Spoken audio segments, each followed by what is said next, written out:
This is the Joe Gaither Show on BamaCentral.com.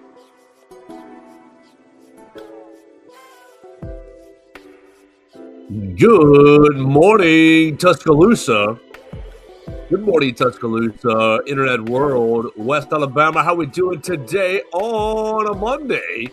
It's the Joe Gaither Show on BamaCentral, BamaCentral.com. Hope you and yours are doing well. You're watching us on the BamaCentral YouTube channel, on the BamaCentral Facebook page. You're listening to us on Apple Podcasts, Amazon, Spotify, wherever you get your podcasts. You can find the Joe Gaither Show on BamaCentral. The program is brought to you by Derek Daniel State Farm Insurance. We appreciate Derek for hosting us on the program each and every day. You can call Derek for all of your insurance needs at 205-758-3391. Like a good neighbor, Derek Daniel is there. Call and see how much he can save you today. The program is also brought to you by Purple Turtle Roofing. You can call Purple Turtle Roofing for all of your roofing needs at 877-787-6635. They'll come out, give you a free roof inspection, make sure that your roof is good to go. I know it was a crazy weekend weather-wise across the entirety of the United States. Here in Alabama, not so crazy. A lot of rain on Sunday morning. I hope everybody stayed safe. Make sure you call Purple Turtle Roofing if you have concerns with your home. 877-787-6635. We hope everybody stayed safe over the weekend. What are we going to do today? We're going to hang out with our friend Theo Fernandez. You can find Theo Fernandez at Theo Fernandez _. We appreciate him hanging out and joining the show, writing all things Alabama for BamaCentral.com. You can read him right there at BamaCentral.com. We're going to talk about Alabama basketball. Disappointing night on Saturday, losing to Tennessee 79-73. We're going to talk about Alabama's offensive line coach. Alabama dismissing Chris Kapinovich on Friday night, or the two sides mutually parting ways. You can call it fired. You can call it resignation. You can call it whatever you like. But the point is that Chris Kapinovich is not going to be back with the Crimson Tide. So we'll talk about that. We'll talk about the potential candidates. I think that Alabama has zeroed in on one or two. Unfortunately, not Sam Pittman. We'll talk about it, one or two of the candidates for the Crimson Tide as well. So that's going to be the game plan for the day. We invite you to jump in on the voicemail line. I got a voicemail from our friend Hunter Brantley. You can call on the voicemail line at 205-462-7340, extension 800. You could be a part of the program like that, or leave us a comment on the YouTube channel like Keith Connell did. Hey, gang, roll tide. Good morning, Keith. I hope you're doing well, sir. You can do that on the Facebook page, on Bama Central, at Joe Gaither 6, on the YouTube side of things. We invite any comments that you like. With that, good morning. How we doing? I'm doing great, Joe. I am. Look, I'm a little disappointed in the weather. They spent so much time at WVUA hyping me up for a real winter storm, and then all that just for nothing.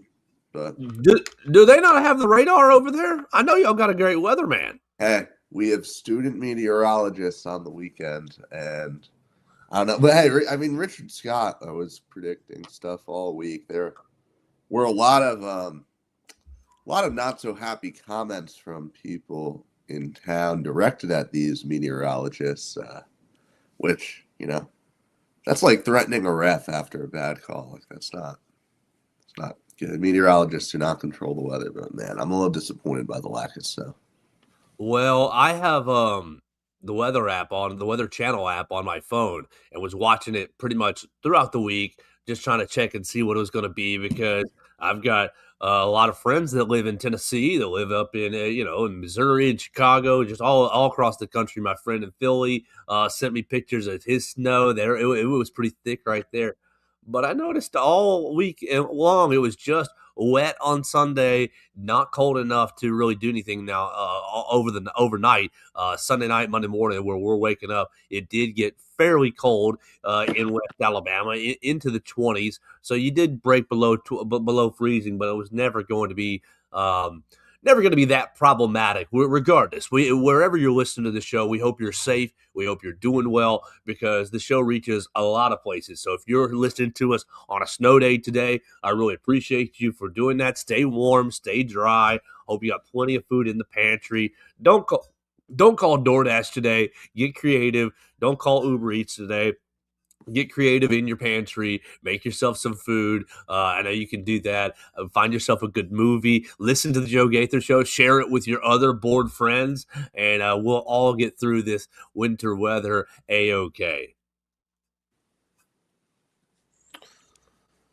See, what I want to start. What do you want to start with today? Do you want to start with basketball or do you want to start with football? Because you got two different stories to kind of get after. Obviously, the basketball game on Saturday, how Charles Bediako did. I wasn't too far off on my Charles Bediako stat line prediction, but obviously Alabama did lose, and we thought that they would win either way. Bediako playing 25 minutes.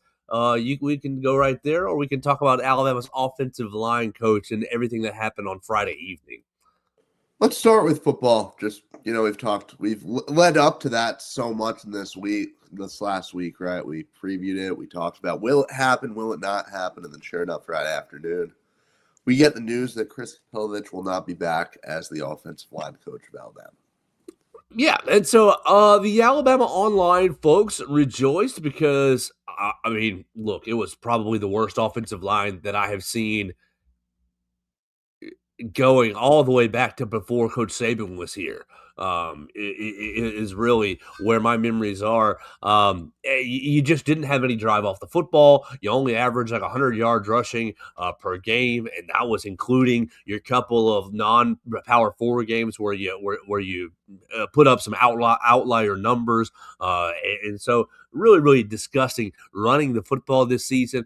A lot of people, is it the blame on the offensive line? Is it the blame on the running backs? Is it the blame on the scheme? What's the problem? Well, regardless, you couldn't run the football. And you protected Ty Simpson okay, not perfectly, but okay this past season. You ended up giving up a handful of sacks. Let's see, I wrote it down in the article that I wrote about Chris Pilovich getting moved on. 32 sacks this season for the Crimson Tide's offensive line, which is really not great.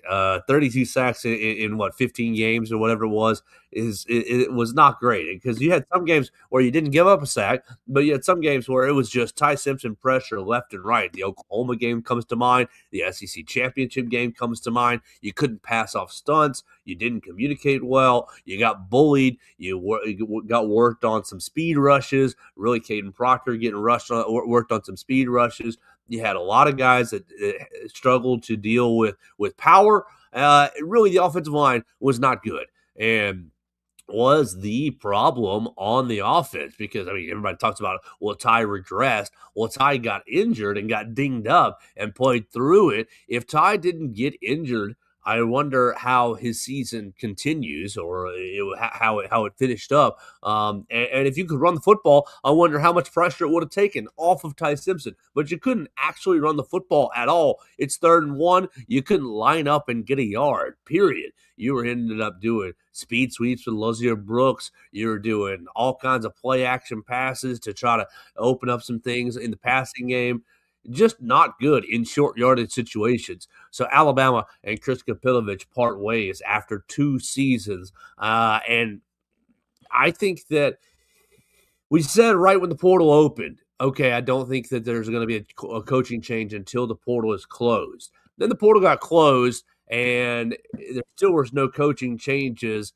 You had a little bit of high school recruiting this past week, and then at the end of the week, they end up mutually parting ways with Chris Pilovich, or it's announced that he's not returning on staff. So he is officially looking for a new job.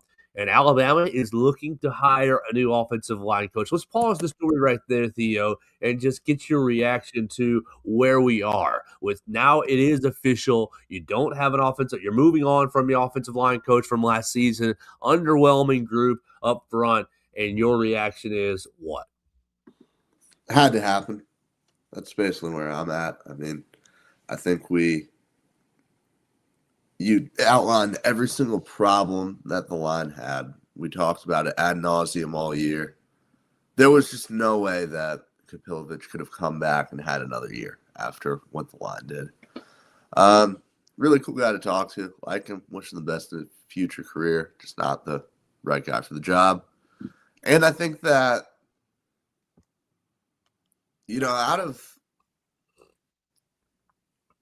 I think it's good to see DeBoer make a move, I guess.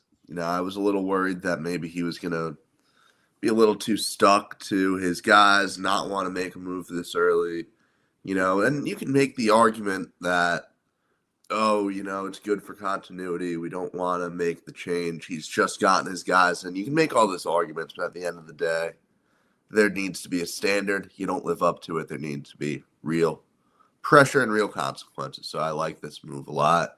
I think it sends the right message, and I think that, everything I'm hearing, which we'll talk about Adrian Clem in a second, but everything I'm hearing about him makes me think that could really improve things on the line. Yeah, I mean, the offensive line struggled in so many basic areas. Yes. Go ahead. Every problem with the offense can be traced right back to that line. Yeah, you struggled in basic areas. You couldn't get to the second level in the run game. You tripped over your feet a lot of times. The offensive line played with bad pad level, bad hips, bad pad level, and that led to bad feet. The offensive line routinely, pick your favorite or your least favorite. It didn't matter which offensive lineman it was, would get to contact, would create contact, and virtually to a man.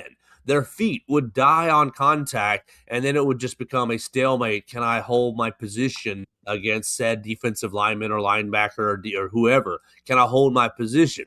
And it really, I think, junked up the running game. I don't think that Alabama had bad running backs this season. I don't think you had an elite running back. There was no Josh Jacobs. There was no Najee Harris. There was no Derrick Henry. There was none of those types in the running back room, and they had their own injuries as well. Obviously, Jam dealing with injuries pretty much the whole year. Daniel Hill dealing with injuries different times in the year. Kevin Riley busting his jaw, dealing with injuries at different times this year. So it wasn't like that room was amazing either, but I don't think they were bad. I don't think that they were bad running backs. I think that most of the SEC programs would have taken some of Alabama's running backs and played them.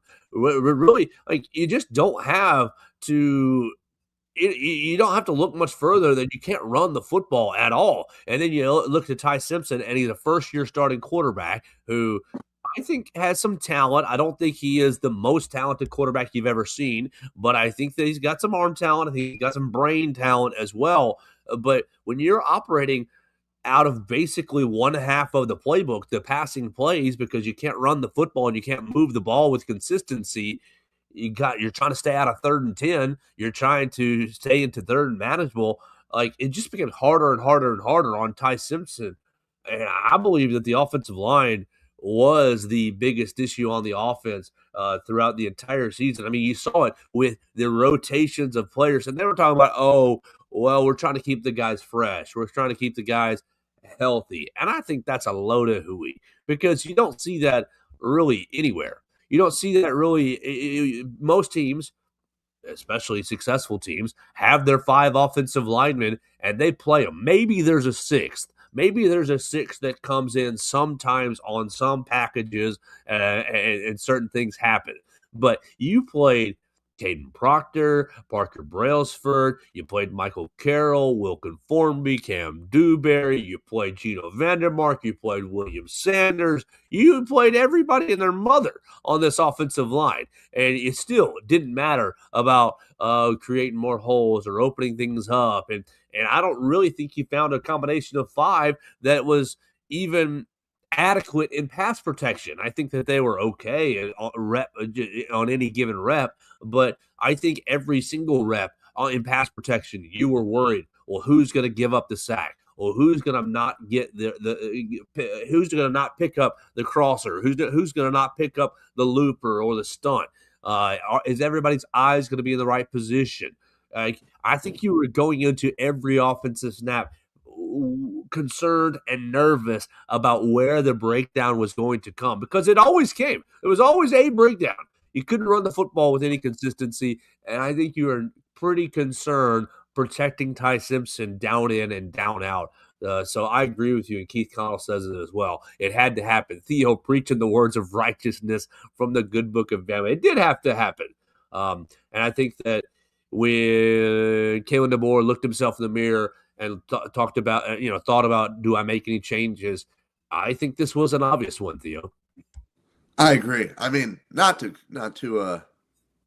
be too critical on you here, but I have to call out one of just the probably worst takes I heard during the season. I heard it on message boards, I heard it on Twitter, and I heard it from you. The notion that part of the reason we were rotating players was because we were worried about some of those guys transferring out at the end of the year. Look how far that got us. I mean, the fact that that was a real conversation that we had to have, like, oh, maybe this is why it's happening. No, it all came down to the fact that there was not a good combination of 5 guys. We were not giving reps to players on a team that was competing for a national championship because we're like, oh, we really want this depth guy to return next season. Look where it got you. I mean, all those guys are in the portal now anyway. So it just was not a great unit. Numerous reasons for that. Kapilovic needed to go. That's where I'm going to leave it. And there should be much, much higher expectations for this offensive line next year. All right, so before we get into offensive line candidates, and it does seem like Alabama has zeroed in on at least one, I'll ask you, is this the last assistant coaching move we're going to see, or will there be another today, tomorrow, the next couple of days? Will there be more changes over the next few days? I'm going to lean yes, this is the last fire we're going to get. I think that you can make a case for Gillespie. I think you can make that argument, but you already made the running back. You already made the O-line move now, so it's like, okay, may as well. I see the argument of giving Gillespie another year with the running backs. I like Roach. I think that the stuff he does as far as the recruiting and the culture stuff is just so massive where, yeah, you can look over some maybe disappointing performances. I'm okay with keeping him, and I would like to see Jay Nunez gone, but I just don't know if that's a move that we'll see made this year. Yeah, I think those three are your three other candidates. I believe you could talk me into either way on all three of them. I think you could talk me into retaining all three of them for different reasons. Recruiting being probably the main reason for both Freddie Roach and Robert Gillespie, because I do think that both those guys bring a certain element on the recruiting trail that really helps the staff and really helps the program. I think that Robert Gillespie's had some fine running backs here. I don't think that you've had that's the best running back ever at Alabama type running back like you have through a lot of the early Saban years and mid Saban years as well. I think that maybe you might have that in this coming up backfield when you see AKD or EJ Crowell together. I think Daniel Hill is a good running back. I think Daniel Hill is a nice B-plus kind of a running back. I think that that Kevin Riley is also about a B-plus type of running back at his max. I'd like to see Kevin Riley get a little bit more weight on him so that he can, be more durable. But I would like to. I think that your running back room looks like you might have top end talent in this room since Jahmyr Gibbs was here. I mean, Jahmyr was amazing and wasn't always used the right way by Bill O'Brien, but from Jahmyr to now, you haven't really had, that's the best running back in the SEC kind of a running back in the Alabama running back room. And you routinely had that for a decade under Coach Saban and all his running back coaches. So I do think that talent makes a coach look better, duh. And I don't know that Robert Gillespie has had quite the talent that previous running backs coaches have had, and I do think maybe he does in 2026. So I think EJ Crowell is a special running back. I think AK Deere can be a special running back.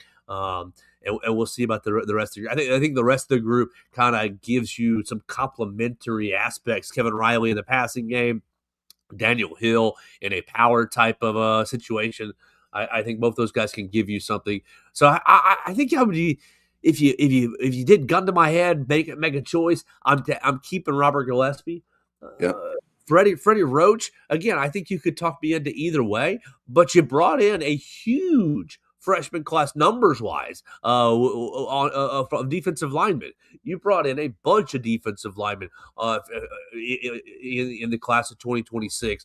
Kamarion Johnson, Jamarian Matthews, like those two guys right off the top of my dome. You've got the kid from Nolan Wilson, the young man from Mississippi. You ended up with Malik Franklin as well. Like a lot of the defensive linemen that have come in that look, somewhat talented. The issue is there's not like a huge, this guy's going to be a star type defensive lineman. I think that Freddie Roach showed you last year with London Simmons that, hey, I can go scout and I can go find defensive linemen. Because I think London Simmons developed last season. I think London Simmons got here in the summer, bought into the program, started developing right as soon as he got on campus, and obviously injuries. Jeremiah Beeman helped him get on the field, but he passed Isaiah Faga real quick. He passed basically Edric Hill real quick.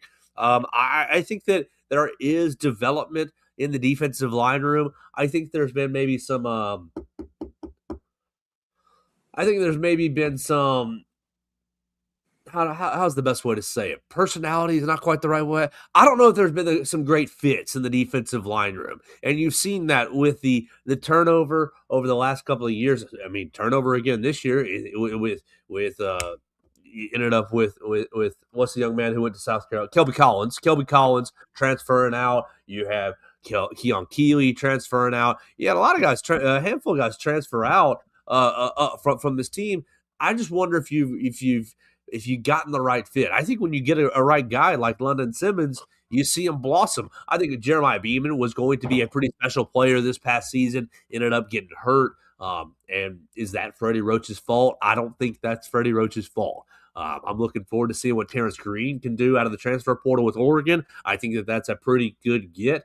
I'm looking forward to seeing what Caleb Wilson, right, the young man from Washington by way of Parker, can bring to the program. I think Freddie Roach has a lot of aspects that you like from a coaching staff. So I would also make the case to keep him, I think.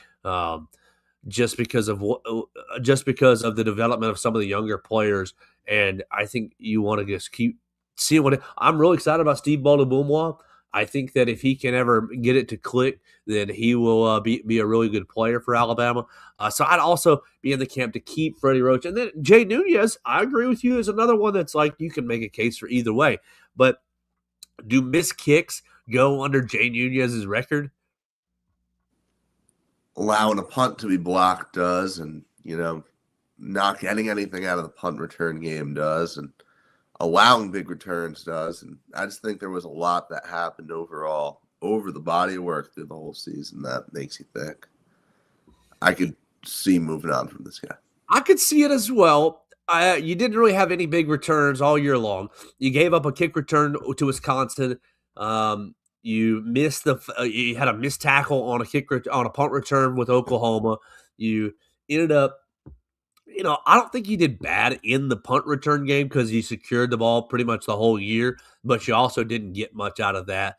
I don't know. I don't know how much coaching comes into missed field goals, and obviously the missed field goals are the big glaring issue on the special teams. And maybe you fix that by bringing in Larkin Quinn from Marshall. So I think you can go either way. You brought in a guy from North Alabama to punt the ball this year. You have Alex Asparuhov. I'm not sure if you're just itching to make a change right there. Maybe you are, and maybe if you are, it makes sense. But I think a more measured approach is going to be to keep Jay Nunez because I don't think he's making a lot of money. And maybe that's not the right angle to take, but I don't think he's making a whole lot of money. And I think some of the issues you saw on special teams were more on the players than on Jay Nunez. Yeah, I'm with you. I can go either way on those. I think Gillespie and Roach I lean towards keeping. Nunez I'd lean towards moving on from, but I can be talked either way. Keith Connell, the preseason hype was best offensive line in the country. Milroe was sacked 42 or 48 times the year before, wasn't he? I don't know the exact number, Keith, but you're exactly right. The pass protection under Chris Kapilovic the last 2 seasons has been bad, and the run game over the last 2 seasons. I mean, you can look at Jalen Milroe and say, look, they ran the ball okay. I think Jalen had some really nice numbers, but it was all his athleticism. It wasn't because the offensive line was paving the way. And in third and short yardage situations, they haven't been good for 2 seasons. And so go ahead. Keith, I mean, you know the game that Bama fans are going to play every offseason. It's, we're going to have a great offensive line. We're going to overcome all of these struggles. So, yeah, the performance was not great in 2023. The hype was there. This is a unit that, I mean, the Bama fans did it to themselves. Me and Joe have talked about, we're not going to hype up this offensive line the way people usually do. But there was an expectation that this was going to be an elite unit this year. And we played I mean, Theo, I'll admit it. This past summer, I played a part into it as well because I was, look, you got Caden Proctor, Parker Brailsford, and Jaden Roberts, all SEC offensive linemen. You're going to be dominant. All you got to do, get a tackle. Who's going to play right tackle? I think we did that show 5 times. Who's going to play right tackle in the summer last year? And is Cam Dewberry? Who's going to play left guard? What's going to be the case at left guard? You're set everywhere else. You got blah, blah, blah, blah, and it just fell on your face. Yeah. They were a bottom 5 unit in the SEC. Yeah, it was. You got to the SEC championship game with a bottom 5 unit on the offensive line. It's ridiculous. And everybody Ty Simpson this, Ty Simpson that. Like, he did that. Had a really solid first year starting behind an offensive line that you couldn't trust. Like, I bet you Ty Simpson walked up to every line and thought, well, which one of you jokers is going to get beat on a sack? Which one of you jokers do I have to mitigate by sliding this way, rolling that way, getting the ball out before I want to, playing with anticipation? I feel for Ty Simpson. Yeah, that's completely where I'm at. All right, so last thing on this, we talked about moving on from Chris Kapilovic. We talked about potentially moving on from other offensive line, other assistant coaches. Let's talk about the guy that Alabama has apparently zeroed in on. Pete Nakos on 3 Sports and a couple of other people have gone with it already. Apparently, Alabama has got their eyes on a man named Adrian Clem. Adrian Clem from Inglewood, California, 48 years old, played his college football at Hawaii, was a second-round draft pick. Offensive line coach, was a second-round draft pick by the New England Patriots, 3-time Super Bowl winner, played with the Patriots, played with the Packers, played with the Oakland Raiders, and then began his coaching career with SMU, with his old coach, June Jones, from Hawaii to SMU. Was at SMU for a couple of years, offensive line coach, recruiting coordinator. That's the important part. A really, really highly rated recruiter. Then went to UCLA, still offensive line coach, recruiting coordinator, run game coordinator, associate head coach. And then from there was out of college football for just a little bit, went to the Pittsburgh Steelers, offensive line coach, assistant offensive line coach, and returned to college football or at Oregon, run game coordinator, assistant head coach, offensive line coach, then back to the pros with Bill Belichick on Bill Belichick's last staff in New England, 2023 offensive line coach, and then took a small leave of absence to a health issue, and now has been at Southern California, USC, as an offensive analyst. He's been an offensive or defensive analyst. He's listed as an analyst on Southern Cal's websites. I think he's just kind of in a senior role, and it seems like Alabama is zeroing in on him to be the next offensive line coach. Just obviously, we can get into his accolades, get into some of the guys he's coached, get into some of the statistics that he has had. Particularly, what's particularly impressive is his offensive lines in his tenure have not given up tons of sacks. I haven't been eye-popping in the run game numbers, but the sacks and the pass protection numbers look pretty nice. So, Theo, what do you make about Adrian Clem being the next target for the Crimson Tide? I like it. Veteran who's been around, and he's gotten good reviews everywhere he's gone. There's nobody that I could find that had anything negative to say about him. His offensive lines, like you alluded to, have played well. I have no problem whatsoever with this being the guy. Yeah, gave up just 5 sacks in 13 games the last time he coached college with Oregon. So take that 34 sacks and make it 5 sacks. How much cleaner is Ty Simpson playing? How much better is he playing? Obviously, then we can talk about the wide receivers getting open if you wanted to, but it all starts with the offensive line. What I heard, Theo, over the weekend is that Alabama wants to take a professional approach to the offensive line, and that means if you look at the pro staffs, I bet your Giants had it this year. I know my Bears had it this year. Most of these pro staffs have 2 offensive line coaches. One guy that really makes sure that the scheme is correct, make sure that the scheme is married with the other position groups, make sure that everybody's on the same page schematically and from an approach standpoint. And the other guy is much more of a technique coach.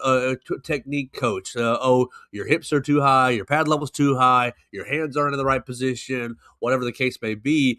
And that's what has kind of been thrown out this weekend, is that Alabama will be hiring 2 offensive line coaches. One is the primary, and it sounds like Adrian Clem might be that primary coach with all his experience. And a second as more of a technique, as more of a in the dirt. I'm individually coaching each player. Hey, Billy, your steps aren't right. Hey, Charlie, you're not running your feet anymore. Like, we got to get your feet going. All kinds of things from a technique standpoint. So just your thoughts on maybe embracing a professional mindset, embracing a professional attitude or approach of having 2 offensive line coaches.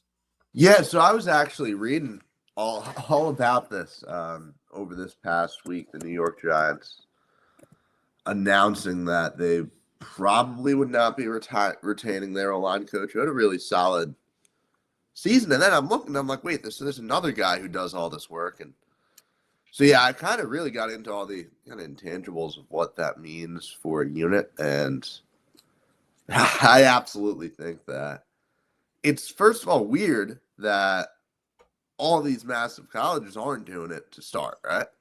Like, you'd think that why doesn't just about every college already have this when you think about how much of, any kind of innovation or any kind of, we want as much staff as possible. We want to make sure that this really important position is as set as possible. Why only have one? It feels trivial. Why only have one guy? So I absolutely think it's a no-brainer. Well, you think about the offensive line. You're like, oh, there's just one position. I mean, that's total hooey. You have 2 tackles, and they both do a little bit something different. All right, so tackle is a position. You have 2 guards, and they both do something pretty similar, but still, it's right and left. So, all right, there's another position. And the center. So you have at least 3 positions in the offensive line group.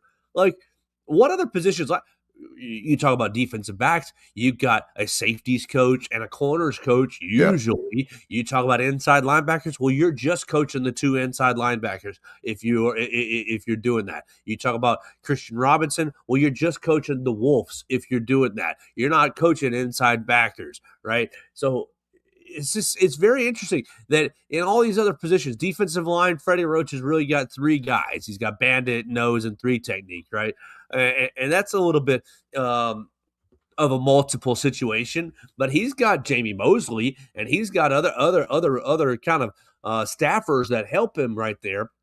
Wide receivers, you do have the three positions at X, Z, and Y, or X, Z, and H basically, and so you've got a little bit of uniqueness in each of those, but nuances in each of those positions.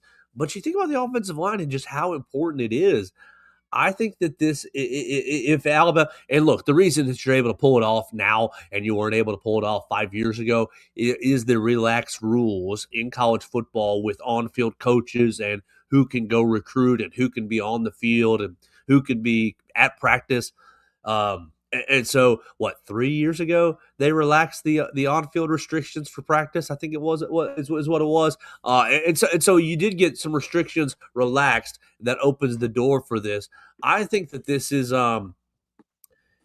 if Coach DeBoer can pull this off, I think it's a great move because it shows like the whole system starts up front. And for the last 2 seasons, Jalen Milroe, Ty Simpson year, it doesn't matter your favorite quarterback. The last 2 seasons, the offense has not looked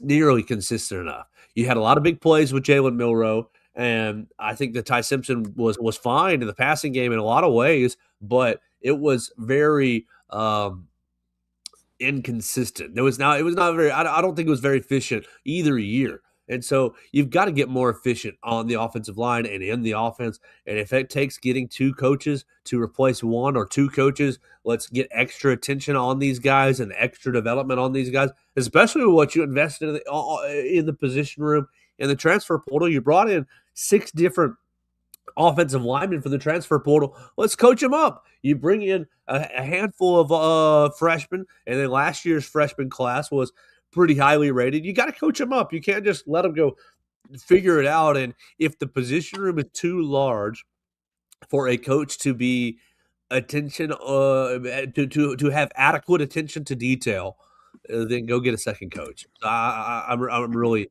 in favor of this. Yeah, that's a good use of money. It is absolutely pay whatever it costs to bring in a second coach.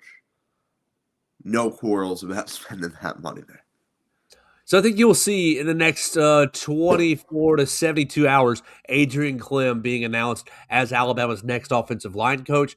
But I also think that you should leave it in the back of your mind that there might be a second offensive line coach also coming to the staff to work on technique, to make sure that Adrian Clem has all of his bases covered, basically to help him and have a two-headed kind of coaching staff in that particular room. So a lot of people, you can be happy. I know everybody was waiting on Chris Kapilovic to be fired. Everybody can celebrate this whole week as Alabama is going to have a new offensive line coach very, very soon. Yes, they will. All right, Theo, let's flip to basketball and let's tell everybody about Purple Turtle Roofing. The show is proudly brought to you by Purple Turtle Roofing. At Purple Turtle Roofing, we're not just another contractor. We're your neighbor and your advocate when it comes to protecting your home or business. With years of hands-on experience, top-tier certification, and a commitment to excellence, we've built a reputation as Alabama's go-to roofing solution. We specialize in residential roofing, commercial roofing, emergency storm repairs, full-on roof replacements, insurance claim support, and more. You can call them today at 877-787-6635 for all of your roofing needs. Brax Garrison, Dustin Foley, his whole team will come out and give you a free roof inspection today. Make sure that you don't have any cracks. Make sure that all your shingles are in the right place. You're not missing any shingles. Make sure that you have the peace of mind that you deserve in your home. Call them today at 877-787-6635. All right, Theo, let's kick off the basketball discussion from the voicemail line. I'm 95% sure that is what Hunter Brantley called about. Alabama losing to Tennessee 79-73. You can call the voicemail line at 205-462-7340, extension 800. Numbers in the bottom of the screen right here. We would love to take your thoughts on Alabama's offensive line situation, on their coach, on the basketball stuff. They're playing Missouri tomorrow, seeing if they can't bounce back at home. But here is Hunter Brantley on the voicemail line. I'm so disappointed, man. so disappointed. I couldn't even call in last night. That's how disappointed I was in this team. I have to make this call on Sunday. 5 in a row. 5 in a row to that throw-up orange. What is going on? The empire is crumbling. It's starting to crumble. Don't let it crumble, Nate. Don't let it crumble, dude. You've done a fantastic job. Don't let what you built up just go by the wayside like this. Don't let it happen.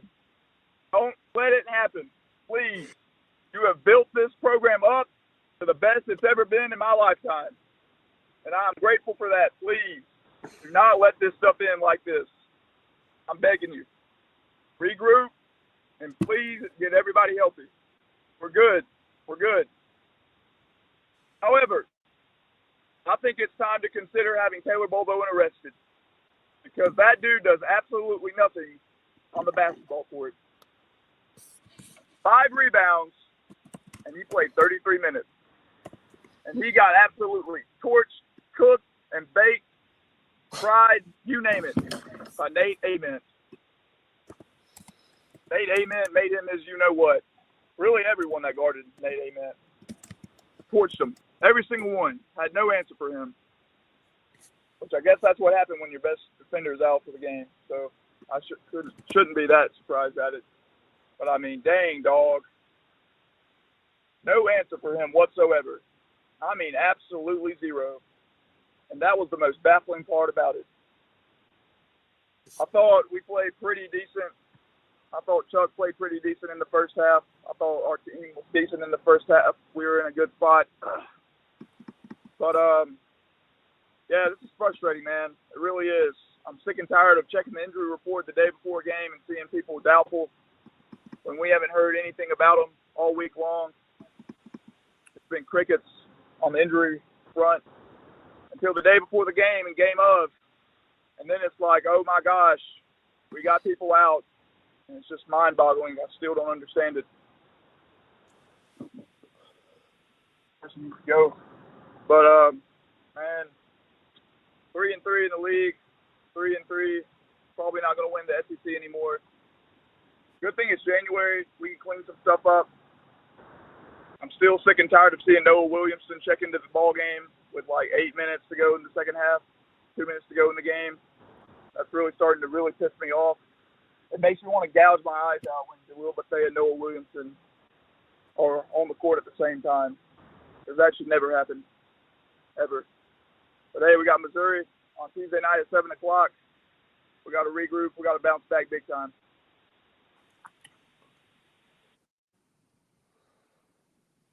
Don't let it crumble, Nate. Do not let it crumble. I mean, a lot of reasons to be upset about that basketball game that was had.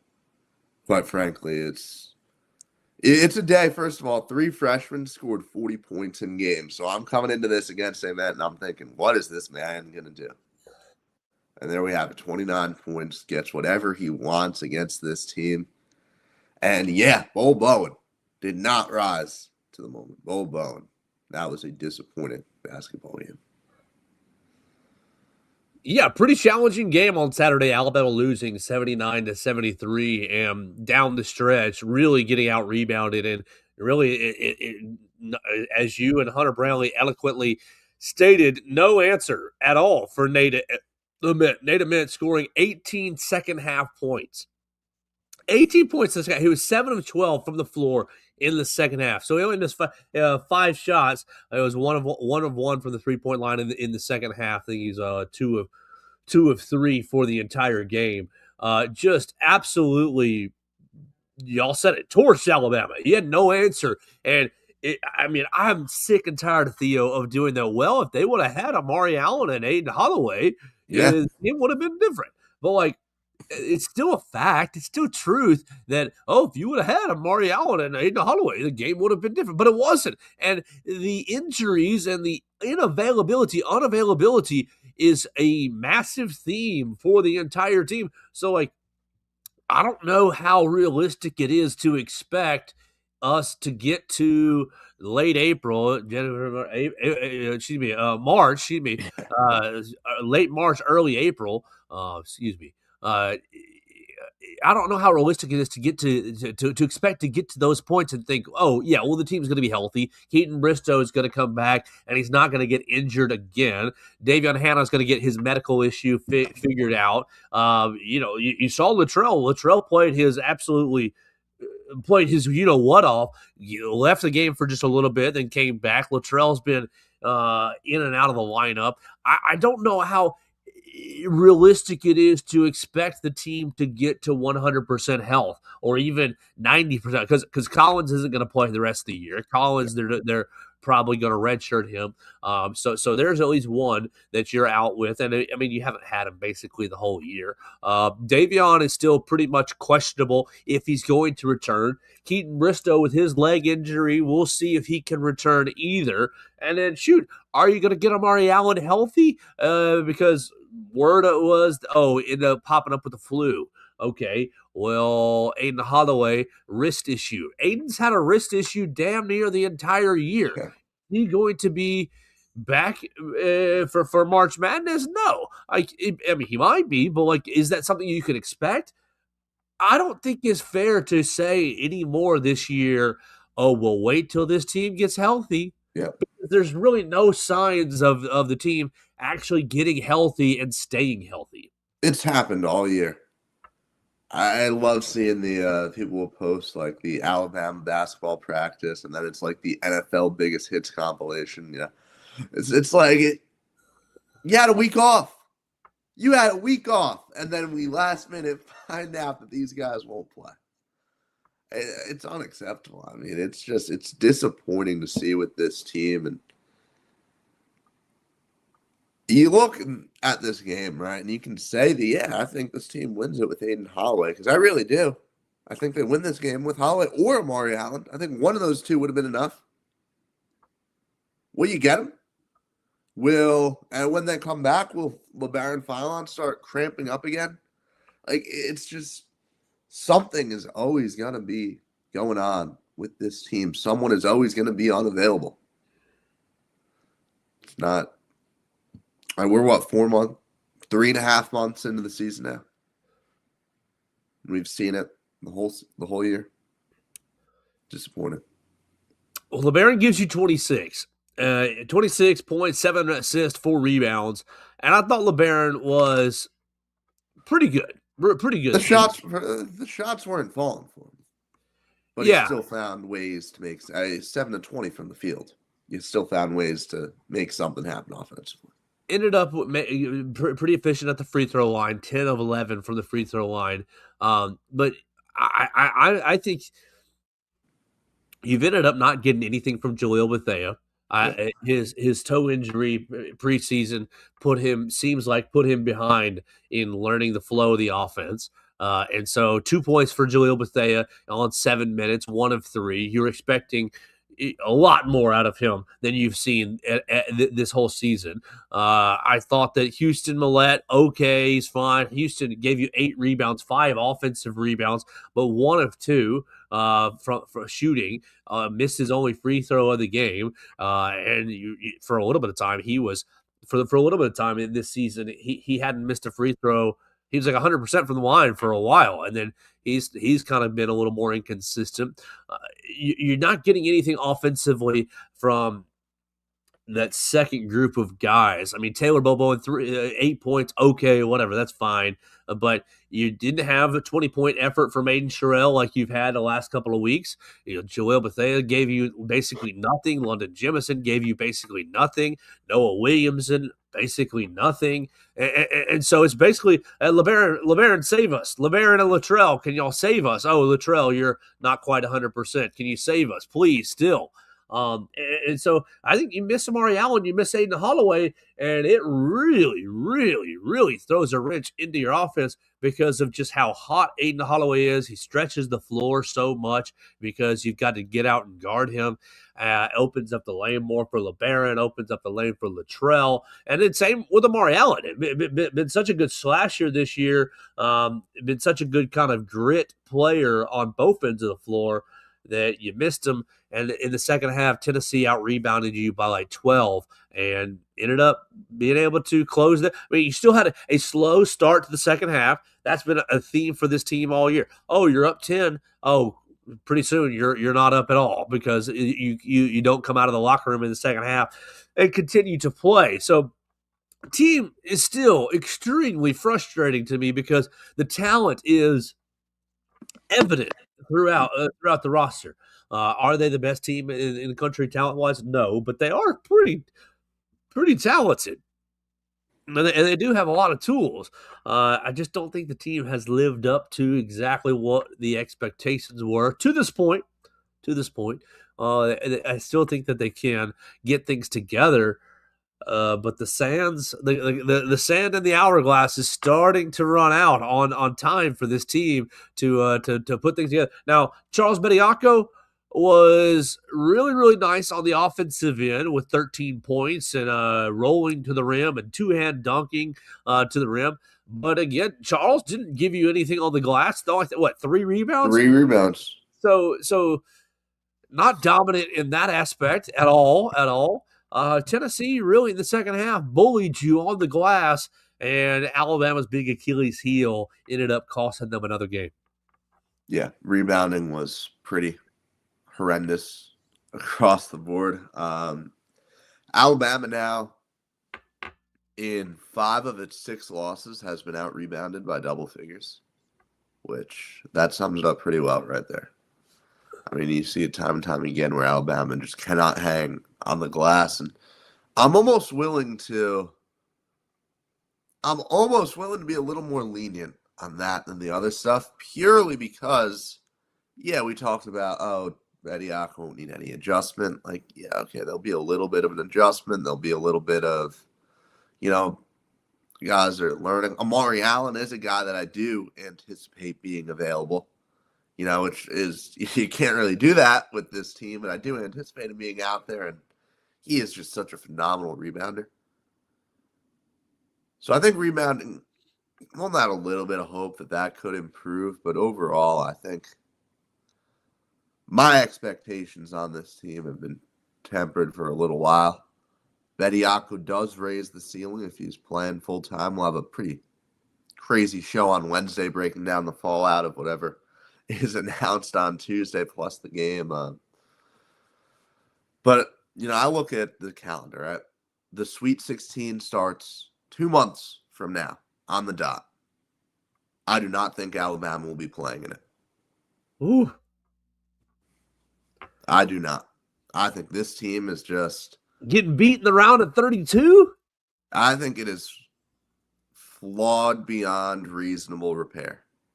And we know that with these players, Alabama can have one of those nights where it goes out and it cannot miss, and everything's falling and everything's going right. And he can do that against just about anyone in the country. You could go on a Final Four run. You could go and lose to Liberty in the first round also. There are a good mid-major that plays team basketball, that doesn't make the mistakes, that catches Alabama on a night when, someone is a little 50-50. I don't know if he'll play. And, wow, this team's missing all these free throws.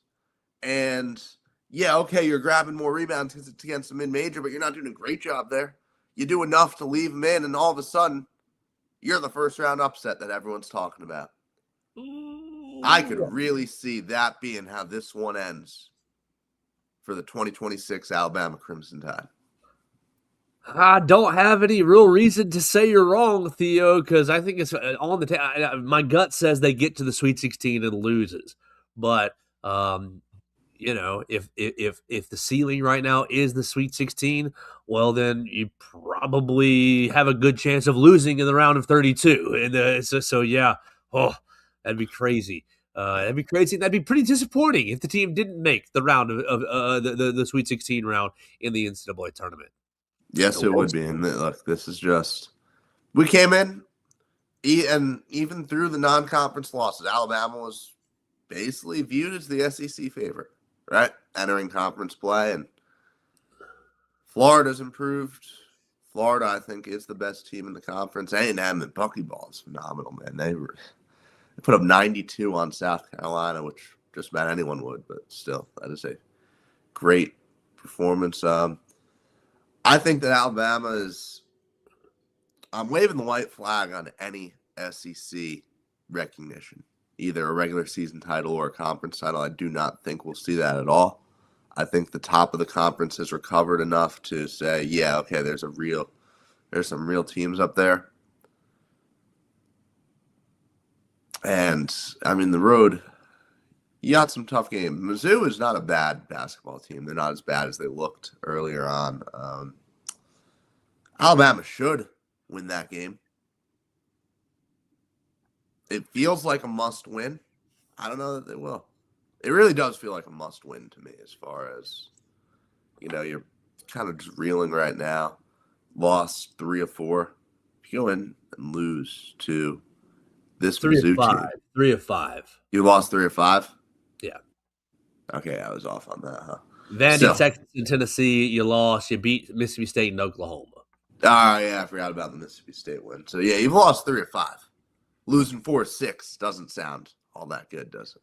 No, it doesn't. Big game tomorrow night in Coleman Coliseum. The game has been moved to 7 o'clock. It has been moved from 8 p.m. to 7 o'clock, which I personally love. Yeah.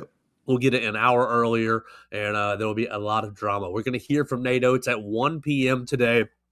He's going to give his press conference. He'll probably say the whole team is healthy, and then tonight when the availability report comes out, half the team will be on it. So that's going to be the way that will go, but you will still be able to hear the Nate Oates press conference at 1 o'clock. We'll put it on the BamaCentral YouTube channel, so probably look for it about 1:15 or so. It'll be right there on our YouTube channel. Theo, that's about all I've got for the day. Disappointing on Saturday, exciting on the football side of things with the offensive line coach. A new offensive line coach will be able to get to know someone new, but a mixture of emotions after the weekend. Anything else you got for the people today before we get out of here? And there's no sledding today. No sledding for you in Tuscaloosa. No snow for you to enjoy. But you're going to make yourself some tomato soup. You're going to make yourself some beef stew, some chili. You're going to do something cold weather related. Yeah, this was one of the first days of the year where it's New York cold, where I'm legitimately cold outside, but then I don't get snow to enjoy. Like, that's usually the plus of that, man. I'm still adjusting to these Alabama winters. I'm not a fan. It's just, you got to commit. You got to if you're going to be cold, you need to give us the snow, too. Disappointing, but, it's going to be it's going to hit like 15 degrees tonight, which is just crazy. That is cold for down here. Final note on the show. Jalen Milroe, NFC champion. He did it. Year 1. All the doubters, that said he wouldn't get anything done. There he is, right alongside Robbie Uchidal. There are a lot of Bama players in the Super Bowl. Yeah, are you way too early prediction, but are you taking Seahawks to roll big? I am.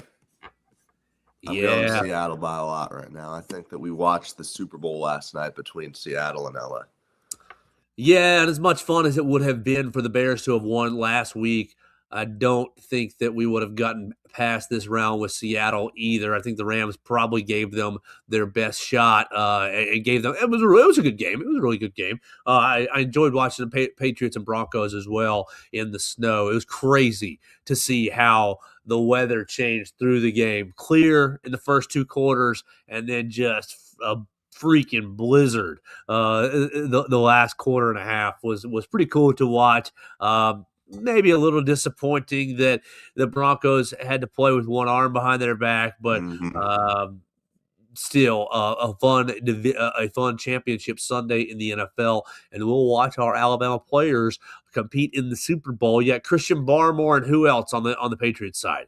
Christian Barmore and Anthony Jennings. Anthony Jennings says he had a sack in that divisional round, so he was good there. CJ Dupree is technically on the roster. Doesn't play. And anyone else?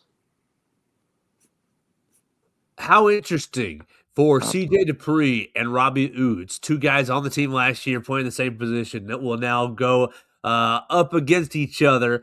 Technically, I don't think CJ is going to be playing too much, but technically, their two teams will be going against each other for the Super Bowl. Pretty. I don't know. I find that interesting. Oh, Jaron Reed too for Seattle is on the roster. And, hey, Robbie Utes plays. I mean, you guys have seen him throughout. He got lit up last week on a play. But no, he's had some nice moments for Seattle. So maybe he can go out there, make some plays, and we're talking about Robbie Utes, Super Bowl clutch performer. Jalen Milroe, anytime touchdown, the Jalen Milroe package to break the game open. Yeah, Jalen Milroe gets on the field in the fourth quarter if Seattle's up by enough. That'd be pretty awesome. That would be wild, and I would love that for him, as that would just be another great moment for his story. Theo, let's get out of here for the day. You can follow Theo Fernandez at Theo Fernandez _. Myself at Joe Gaither 6. Leave us a voicemail at 205-462-7340 extension 800. Leave us a comment in the BamaCentral YouTube channel and the BamaCentral Facebook page. We'll check you out right there as well, and we will talk to you on Monday, on Tuesday. This is Monday. Enjoy your Monday. We'll talk to you on Tuesday on the Joe Gaither Show on BamaCentral, BamaCentral.com.